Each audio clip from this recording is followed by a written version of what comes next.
저는 오늘 이 추수감사주일의 이 아침에 마음으로 드리는 감사라는 제목의 말씀 가운데서 두 번째로 감사의 방법에 대해서 함께 은혜를 나누고자 합니다.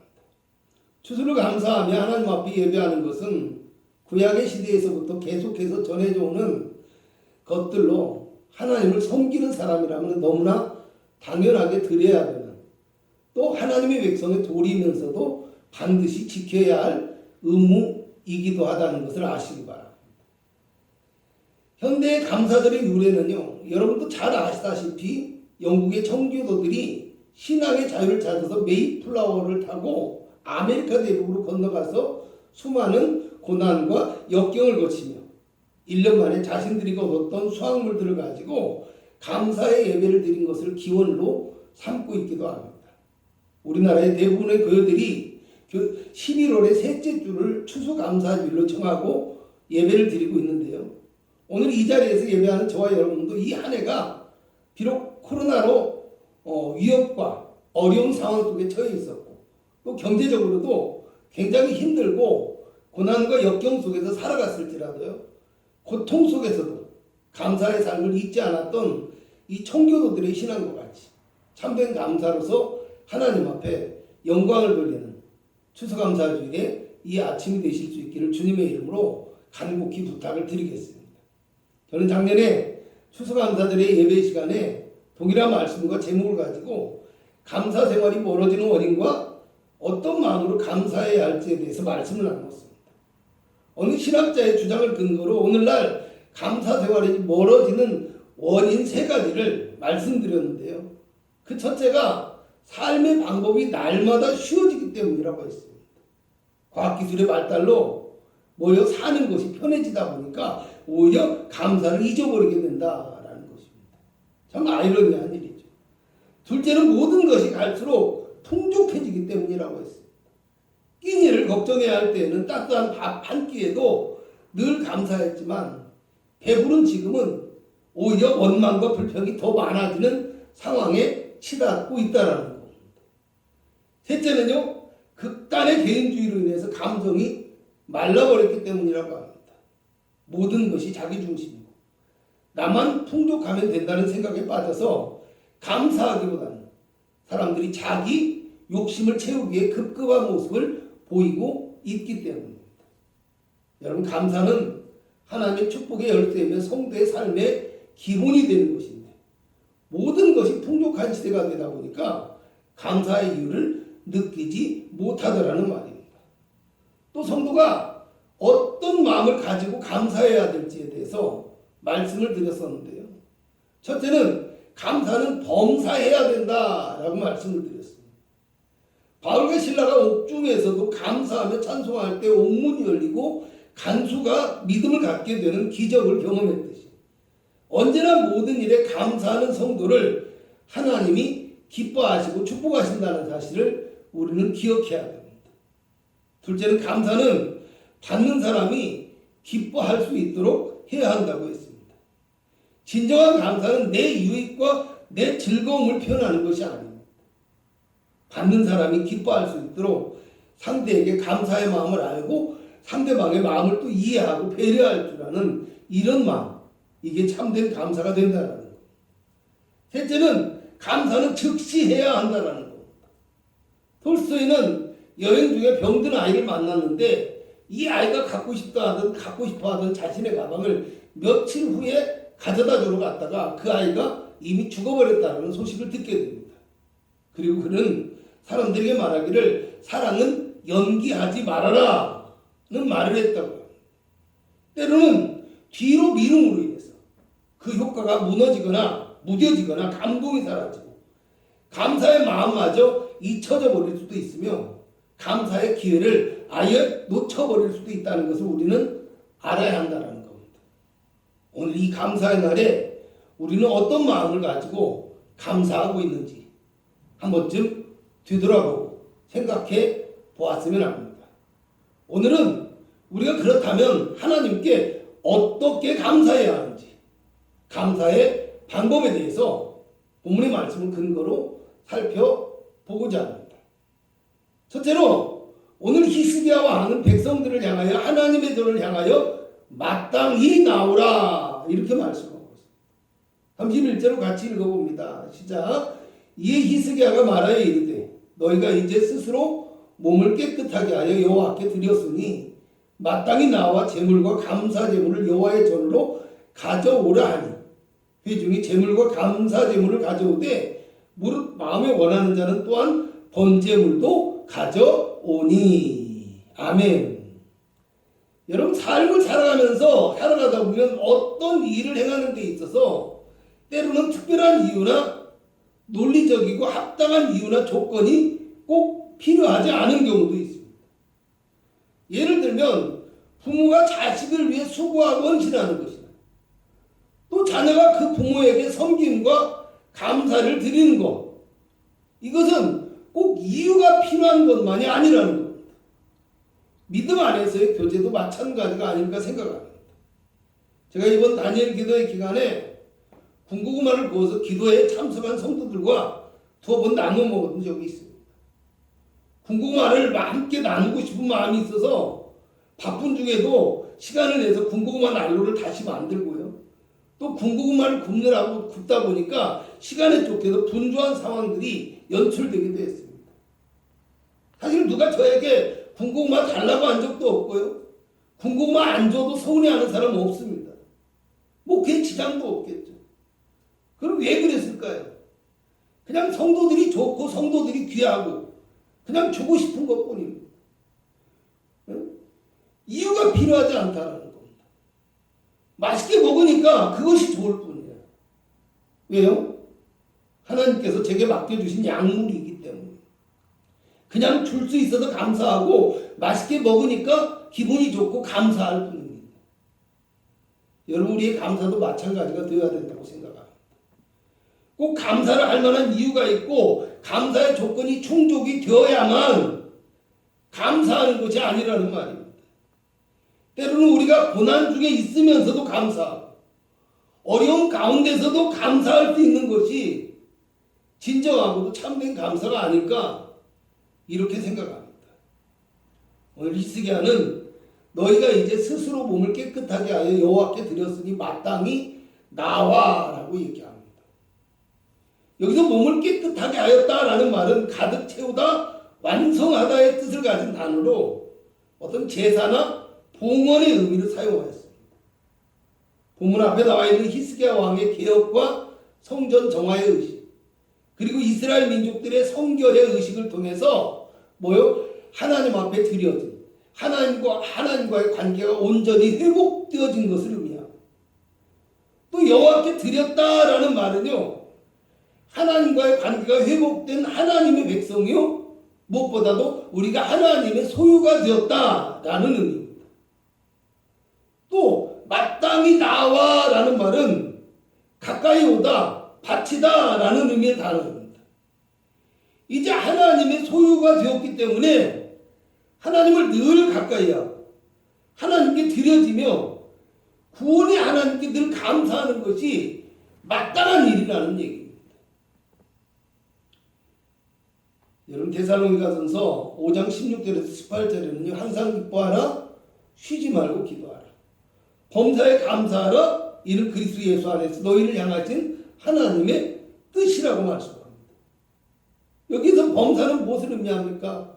모든 일, 모든 시간을 이야기합니다. 어떠한 환경과 조건 속에서도 기쁨과 소망을 잃어버리지 않고 기도하며 모든 일에 감사할 줄 아는 성도가 되어야 한다라는 말입니다. 그리고 그것이 뭐입니까? 하나님의 뜻이라는 이야기입니다. 시편 50편 23절에는 감사로 제사를 드리는 자가 나를 영화롭게 하나니 그 행위를 옳게 하는 자에게 내가 하나님의 구원을 보일 것이라고 말씀합니다. 감사할 때 하나님의 이름이 높아지고 또 이 감사 행위를 하나님이 인정해 주신다라는 말입니다. 그러므로 오늘 우리의 예배와 우리의 감사가 해도 되고 안 해도 되는 선택의 문제가 아니라는 것을 알아야 됩니다. 하나님의 자녀가 되며 하나님의 백성이 된 성도의 올바른 행실이며 마땅히 드려야 할 도리라는 사실을 우리는 깨닫고 마땅한 마음으로 하나님께 나와서 예배하는 참된 믿음의 성도가 되실 수 있기를 주님의 이름으로 부탁을 드리겠습니다. 두 번째로요, 제물과 감사의 제물을 하나님의 전으로 가져오라라고 말씀합니다. 여러분, 성경이 말하고 있는 감사는요, 하나님께 제단을 쌓고 예배하고 하나님을 경배하며 또 찬양하며 제사하는 행위를 통해서 이 감사가 표현되고 있습니다. 출애굽기 23장 14절을 보면 하나님께서 이스라엘 백성들에게 너는 매년 3차 되게 절기를 지킬지니라 라고 말씀하십니다. 그게 뭡니까? 무교절과 77절과 수장절을 의미합니다. 오늘 우리가 드리는 추수감사의 예배는요, 그 절기 가운데서 수장절에 해당하는 기간이라고 할 수 있습니다. 한 해 동안의 추수를 다 마치고 난 다음에 하나님의 구속의 역사를 기억하면서 이스라엘의 모든 사람들이 하나님께 감사의 절기를 지키는 시간입니다. 그런데 성경 출애굽기 23장 14절에서 17절과 신명기 16장 16절에서 17절을 보면 이 절기를 지키는 방법에 대해서 세 가지로 나오는데요. 첫째로 모든 백성이 이 절기를 빠지지 말라고 했고요. 두 번째는 빈손으로 나오지 말라고 하셨고, 세 번째는 자기 힘이 되는 대로 정성을 다해서 예물을 드려야 한다 라고 말씀하고 있습니다. 오늘 본문의 히스기야 왕도 백성들에게 하나님께 나올 때 제물과 감사 제물을 하나님의 전으로 가져오라 라고 말씀합니다. 또 본문 32절에서 36절을 보면 회중이 드린 번제물의 수요가 너무나 많아서 번제할 제사장이 번제를 준비할 제사장이 부족할 정도였는데도 제사를 돕는 레위인들의 성심이 그 제사장들보다 더할 정도였고요. 또 히스기야와 백성들이 매우 기뻐했다라고 말씀합니다. 하나님께 드려지는 제사를 얼마나 기쁨으로 드리고 있는지, 얼마나 온전함과 성실함을 가지고 예배하고 있는지를 보여주고 있는 말씀입니다. 여러분, 말뿐인 감사도 문제가 있지만요, 예물만 드리면 되는 줄 아는 이 형식적인 예배도 하나님이 결코 기뻐하지 않으신다는 걸 알아야 합니다. 온 마음과 온 정성을 다하여 하나님 앞에 온전한 예배를 드릴 때 이 하나님이 기뻐하신다는 것을 아시기 바랍니다. 제가 지난주에 추수감사를 준비하면서 두 가지 안내를 드렸습니다. 첫째는 안 좋은 것 가져오지 말고 제일 좋은 것으로 가지고 오라, 이런 말씀을 드렸고요. 둘째는 작은 것이라도 모두가 한 사람 한 사람이 각각 드릴 수 있어야 된다라고 말씀을 드렸어요. 지난주에는 너무 간단하게 지시적으로만 말씀을 드린 것 같아서 조금 설명을 드릴까 합니다. 말라기서 1장 6절에서 8절을 보면 이스라엘 백성들이 더러운 떡을 드리고 눈먼 희생제물을 바치는 것과 저는 것, 병든 것을 드리는 것이 악하고 주의 식탁을 경멸히 여기는 것이라고 하고 있고요.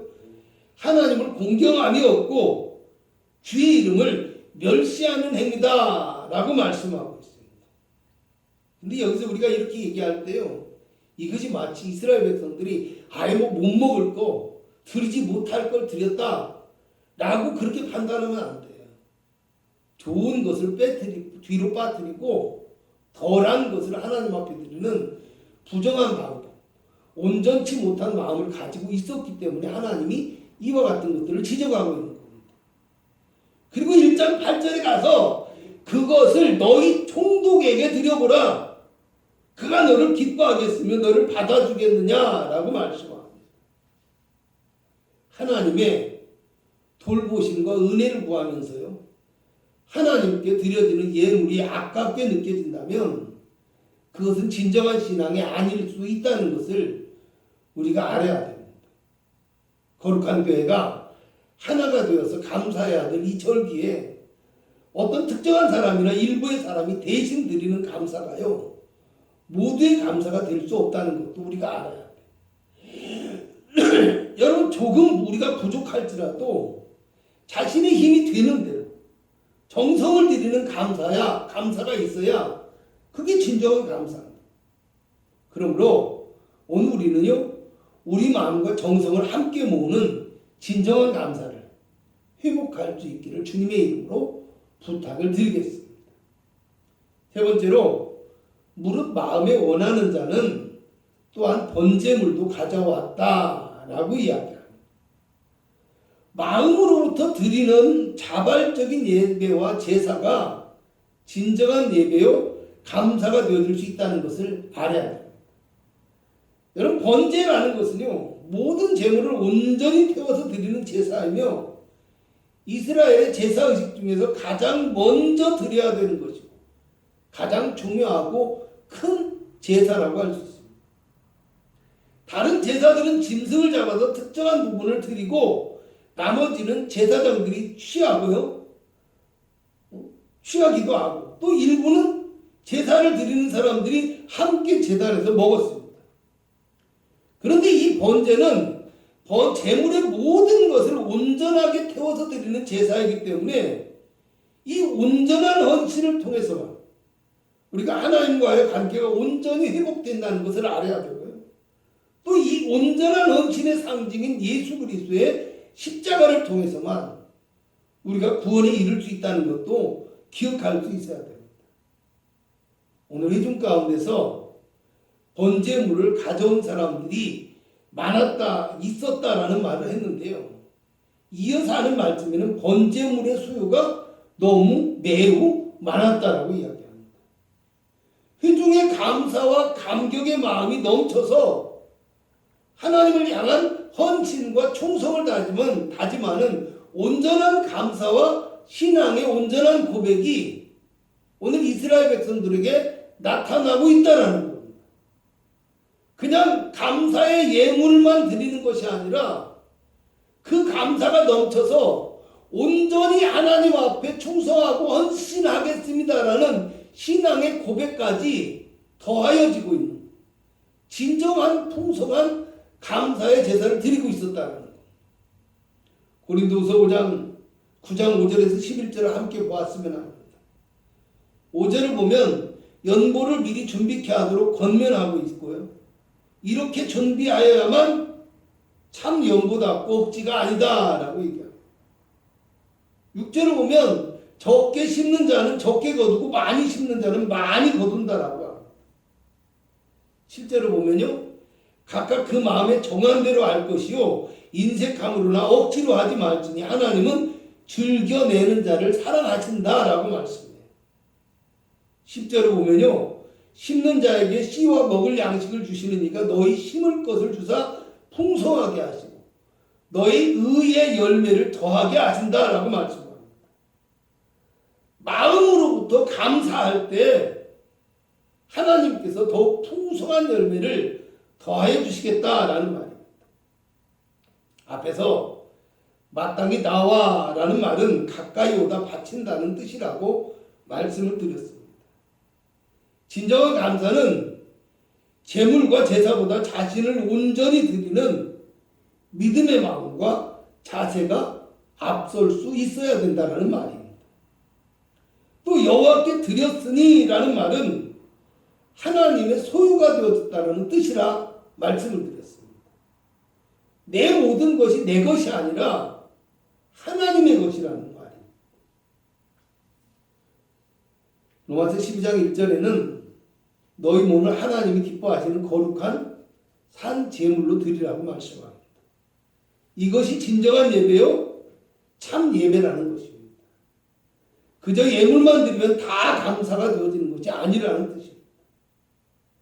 우리의 삶의 모든 것들이 하나님의 영광을 위하여 드려질 때 그것이 진정한 감사요 온전한 예배가 되어진다는 사실을 아시기 바랍니다. 그러므로 오늘 우리는 그리스도의 십자가의 은혜와 우리를 돌보아 주시는 하나님의 선하신 손길과 능력을 감사하면서 온전히 하나님을 가까이 하고 하나님께 소유된 삶을 살아가고자 결단하는 온전한 감사와 헌신의 삶을 결단하며 나아가는 번제와 같은 감사 예배가 드려질 수 있기를 주님의 이름으로 부탁을 드리겠습니다. 결론적으로 말씀드리겠습니다. 부모님께 감사할 때도요. 아이고 우리 부모님은 돈을 좋아하니까 돈만 주면 다 된다 라고 이렇게 생각한다면요. 과연 우리의 부모님의 마음은 어떨 거라고 생각합니다. 마음이 없이 드려지는 감사는 결국 진정한 감사가 될 수 없습니다. 그러므로 오늘 우리는 이 추수감사주일의 아침을 맞이해서 우리가 왜 하나님께 감사해야 되는지 감사의 이유를 깨닫고 또 무엇으로 어떻게 감사해야 되는지에 대해서도 깊이 생각해 볼 수 있고 또 진정으로 하나님이 기뻐하시는 감사가 되기 위해서 우리가 어떻게 살아가야 할지에 대해서도 한 번쯤은 고민해 볼 수 있는 진정한 감사의 날이 되실 수 있기를 주님의 이름으로 간곡히 부탁을 드리겠습니다. 기도하겠습니다.